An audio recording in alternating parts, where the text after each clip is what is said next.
j'espère que vous vous portez bien. Je suis très heureux de vous retrouver depuis le CHRU de Tours pour aller à la rencontre d'une volontaire qui fait avancer une étude scientifique de l'INSERM.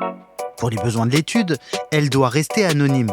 Mais disons qu'elle s'appelle Sophie, qu'elle a 42 ans et qu'elle est passionnée d'apiculture. Difficile d'imaginer que cette ingénieure de recherche, habituée des laboratoires, va tester la toxicité d'un possible futur médicament pour faire avancer la médecine. Je vais mettre l'aérogène en route. Donc il y a un nuage qui va commencer à se former. Vous respirez tranquillement. Vous écoutez Les Volontaires, le podcast qui va à la rencontre de celles et ceux qui participent à la recherche médicale du seul organisme de recherche publique entièrement dédié à la santé humaine, l'INSERM. Je suis Chandru Kumar, journaliste et docteur en neurosciences. Pour cet épisode, on va se demander comment on développe un nouveau médicament. Et pour cela, on se penche sur la 3e cause de décès dans le monde. Il s'agit des infections respiratoires. Parmi elles, il y a la pneumonie, qui peut être causée par des bactéries qui infectent les poumons. Ces bactéries sont de plus en plus résistantes aux traitements antibiotiques. On parle de bactéries multirésistantes. Afin d'y remédier, les scientifiques de l'INSERM et de l'Institut Pasteur de Lille, ainsi que leurs partenaires, ont développé une nouvelle molécule qui pourrait aider les patients et qui s'appelle le Flamod. Mais avant que le médicament soit disponible en pharmacie, comment le valide-t-on ? Qui est assez courageux pour faire partie des premiers êtres humains à tester une nouvelle molécule dont on ignore les effets ? C'est intriguant de se demander ce que ça peut nous faire. Comment réduit-on les risques qu'encourent les volontaires ? Si jamais vous avez un petit souci, vous me faites un signe de la main. Pour répondre à ces questions, je vais suivre Sophie dans sa participation à l'essai clinique Nebuflag du Centre d'investigation clinique du CHRU de Tours et qui vise à évaluer la toxicité d'un possible nouveau traitement des pneumonies antibiorésistantes. Je suis dans le bâtiment du Centre d'investigation clinique de Tours avec Sophie. Bonjour, je m'appelle Sophie, j'ai 42 ans. Si elle doit rester anonyme, c'est pour que les scientifiques qui analysent les résultats ne puissent pas savoir de qui il s'agit, pour qu'ils puissent rester neutres dans l'analyse des données. Là, Sophie est assise dans un fauteuil et elle attend patiemment. On a reçu le traitement, donc je vais venir avec le docteur Gissot pour faire l'administration. Je vais vous demander de vous moucher et ensuite vous lavez les mains et je vais venir dans 5 minutes. Elle est accompagnée d'Hélène Bansard. Bonjour, je suis infirmière au Centre d'investigation clinique depuis 2008. Sophie contribue à un essai clinique de phase 1, c'est-à-dire qu'elle fait partie des premières personnes à tester le potentiel médicament.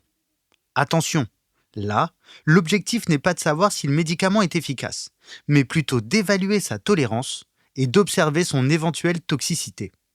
Ainsi, contrairement à ce qu'on peut penser, Sophie n'est pas atteinte d'une pneumonie ou de quoi que ce soit d'autre. Elle est en bonne santé, c'est une volontaire saine. Allez-y, installez-vous dans le fauteuil. Donc, je vais brancher le tuyau sur l'air. Je vais vous mettre le masque sur le nez. Je vais vous demander d'enlever vos lunettes. Pendant l'administration, vous ne devrez pas parler.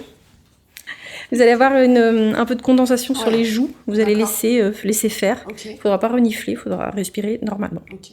Et si jamais vous avez un petit souci, vous me faites un signe de la main.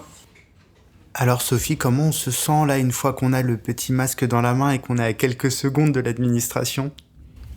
Un peu impatiente quand même.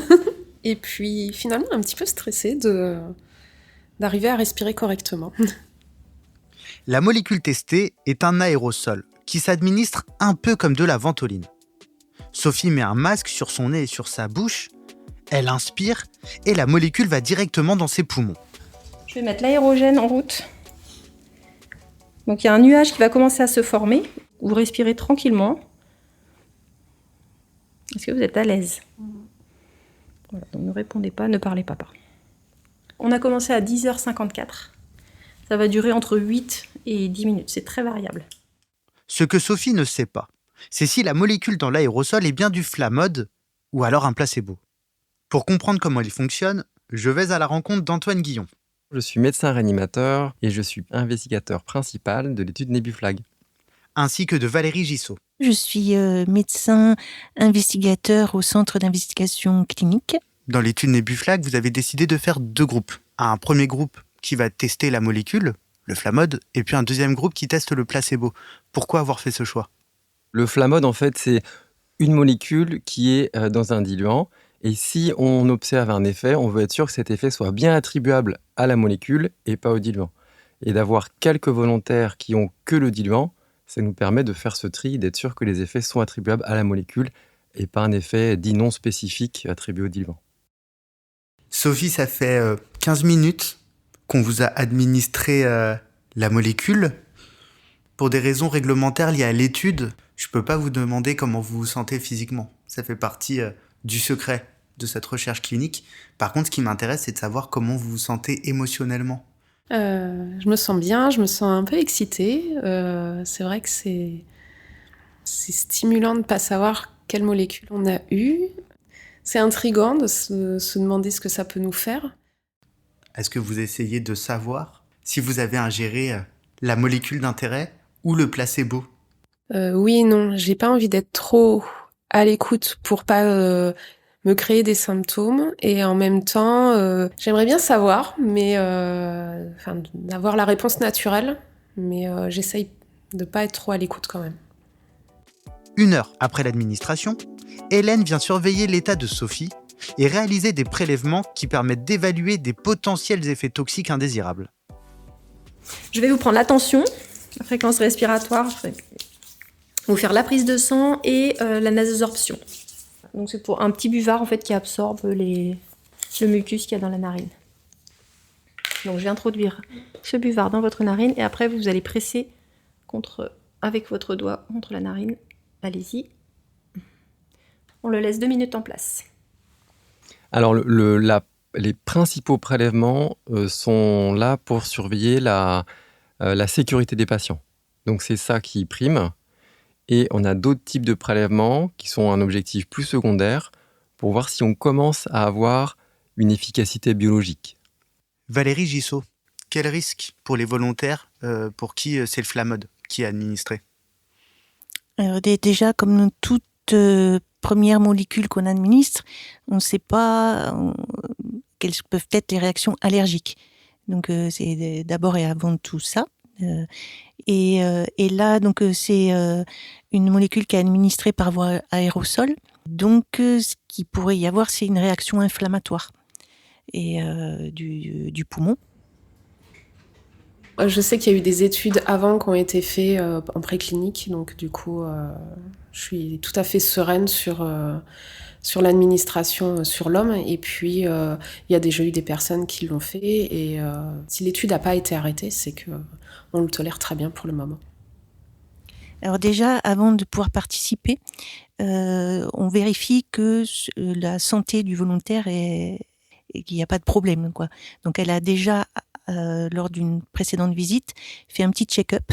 Donc déjà, c'est une première sécurité.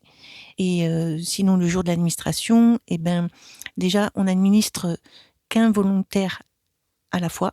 Et on attend au minimum 24 heures pour faire une deuxième administration. Et tout ça est très réglementé et surveillé. Ce qu'il faut bien comprendre, c'est que c'est une démarche pas à pas. C'est-à-dire que chaque volontaire bénéficie de l'expérience du volontaire qui le précède pour qu'on soit en capacité d'arrêter si on juge qu'on doit arrêter ou d'augmenter les doses de façon très très très progressive en partant d'une toute petite dose. Et donc il y a une cohérence comme ça globale du projet qui permet de gagner en sécurité. Tout ça, c'est évalué par des comités qui sont indépendants et qui permettent aussi d'avoir un regard extérieur, et c'est pas que nous qui prenons ces décisions. Imaginons que là, Sophie a un effet indésirable grave. Qu'est-ce qui se passe ? Elle sera prise en charge tout de suite. Déjà, moi, en tant que médecin sur place, je serai là rapidement. Hein, mon bureau est en face de la chambre. Et après, on est dans une structure pour avoir l'autorisation de faire ces études-là. On a une ligne exprès pour appeler un réanimateur. On n'a même pas besoin de faire de numéro. Il peut être sur place en moins de 2 minutes. Et on a déjà dans la chambre tout le matériel nécessaire avec un chariot d'urgence. Donc on est vraiment équipé pour agir tout de suite. L'essai clinique Nebuflag concerne 40 volontaires sains, entre 18 et 65 ans, qui vont tester le Flamod ou le placebo pour aider les équipes scientifiques à évaluer la toxicité du traitement. étape indispensable pour pouvoir évaluer ensuite son efficacité thérapeutique. La pneumonie antibiorésistante est causée par des bactéries qui résistent aux antibiotiques qui infectent les poumons des patients. L'objectif du Flamod est donc d'augmenter l'immunité des patients pour aider les antibiotiques à agir contre les bactéries. Si on se replace dans le contexte plus général, on a un stress actuellement, c'est que les bactéries deviennent de plus en plus résistantes. Et donc il y a 2 solutions. Soit on invente des antibiotiques différents et qui vont pallier à ce problème-là, ou soit on rend nos antibiotiques actuels à nouveau efficaces. Et c'est le pari qu'on a pris avec Flamod qui va nous permettre de potentialiser l'efficacité des antibiotiques qui sont actuellement déjà disponibles. La participation de Sophie ne va pas prendre fin avec la journée. Elle va encore devoir s'investir. Demain, elle sera de retour pour des observations. Et elle va donner des nouvelles de sa santé aux équipes pendant encore 2 semaines. Qu'est-ce qui vous a motivé, Sophie, à participer à cette étude en particulier ?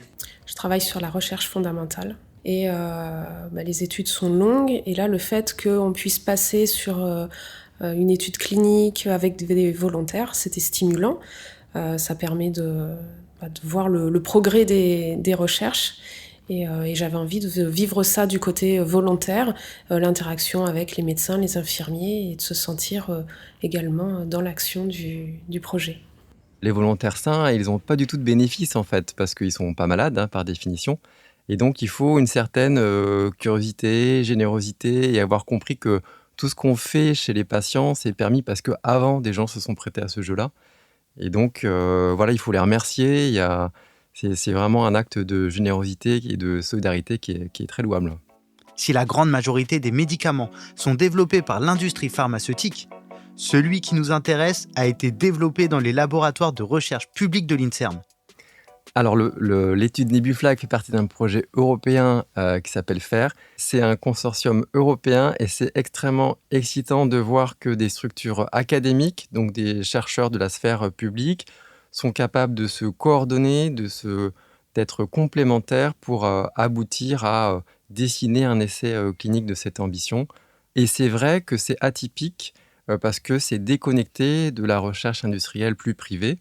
Et donc, c'est très stimulant de voir que la recherche publique aboutit aussi à la production d'une molécule qui, j'espère, un jour sera un médicament. Mais avant que le Flamod soit disponible en pharmacie, il reste encore des étapes.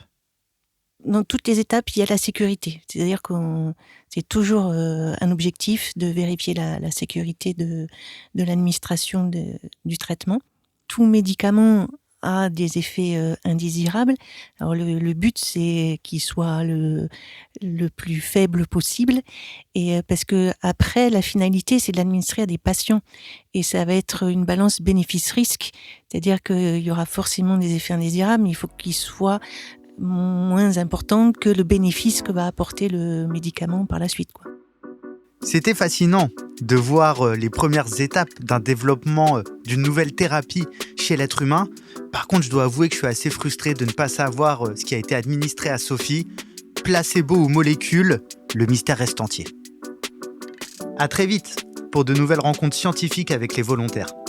Merci d'avoir écouté cet épisode consacré aux volontaires qui participent au développement d'une nouvelle thérapie contre les pneumonies antibiorésistantes. Les volontaires, c'est un podcast de l'INSERM, produit par Maison Caprod. À bientôt pour de nouvelles aventures et de nouvelles études en recherche médicale. Et si vous avez aimé cet épisode, n'hésitez pas à vous abonner et à le partager autour de vous. Et si vous le pouvez, pensez à nous mettre 5 étoiles sur votre application, ça nous aide vraiment.